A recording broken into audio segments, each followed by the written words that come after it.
Bonjour, je m'appelle Hélène. Mes proches m'appellent aussi Len. Donc je parle français, ma langue maternelle est anglais, donc je suis formatrice en anglais.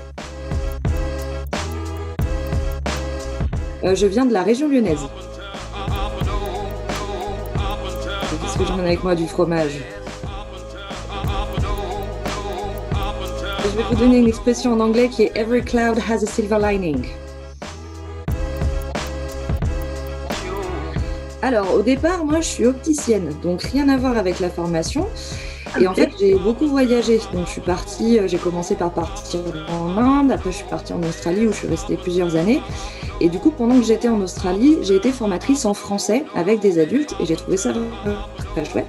Du coup, quand je suis rentrée en France, je me suis dit, bah, je vais faire formatrice de français. Et en fait, je me suis rendu compte que mes compatriotes avaient beaucoup de mal avec l'anglais. Et du coup, que c'était peut-être plus logique de leur donner ces clés-là qui m'avaient manqué, moi, au départ, quand j'étais en voyage, pour pouvoir communiquer avec le reste du monde. Thé, complètement. Jamais de café. Les deux. Les deux, du camembert et du chocolat.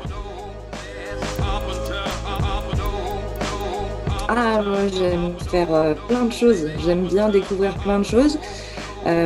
Du coup, alors je fais un peu de musique. J'ai eu un groupe à un moment dans ma vie, donc je fais un peu de guitare, je suis chanteuse. Je fais beaucoup de jardinage, j'aime beaucoup le jardinage. J'ai mon petit potager qui me prend beaucoup de temps. Voilà, j'aime faire plein de choses. Et sur des choses un peu peut-être bizarres et atypiques, je fais depuis pas très longtemps de la détection de métaux dans les champs avec un détecteur. J'ai appris à crocheter des serrures, j'ai appris à faire de l'apiculture. Ça, c'est mes découvertes des 3 derniers mois, on va dire. Je dirais que ce serait mon voyage en Inde. C'était la première fois que je partais longtemps. En fait, je suis partie en mission humanitaire pendant 6 mois en Inde pour faire de l'optique, comme j'étais opticienne.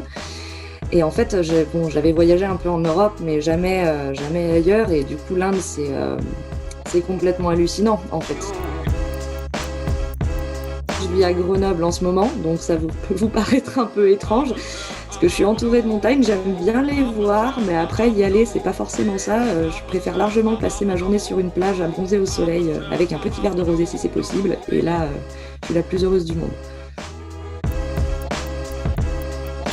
Pain au chocolat, chocolat pour toujours. Ah, pourquoi il m'adore? Bah, parce que je suis formidable, je pense que ça c'est la réponse évidente. Non, en réalité, je pense que c'est parce que, en fait, moi, j'essaie de vraiment être détendue, que en fait, il n'y ait pas de pression pendant les cours. Je m'intéresse vraiment aux gens que je rencontre. Une photo de mes fraisiers que j'ai prise hier, parce qu'ils ont des petites fleurs et que j'ai mangé ma première fraise du jardin et que du coup, j'étais très fière. Donc, j'ai envoyé ça à une copine avec qui on a planté les fraisiers. Je suis invisible. Souvent, je vais dans des endroits, je parle avec des gens pendant longtemps, etc. Puis je les revois une semaine après, puis en fait, ils m'ont oublié. Ce qui est un petit peu vexant en soi, mais qui est pratique quand on veut être agent secret. Je pense que j'aimerais vraiment pouvoir être invisible, pouvoir me rendre invisible comme ça pour pouvoir aller faire des blagues surtout. Par exemple, baisser le pantalon des politiques quand ils sont à la tribune à l'Assemblée, ce genre de trucs-là. Ça me ferait beaucoup rigoler. Je dirais que je suis born to help. Vous allez apprendre l'anglais et on va bien rigoler.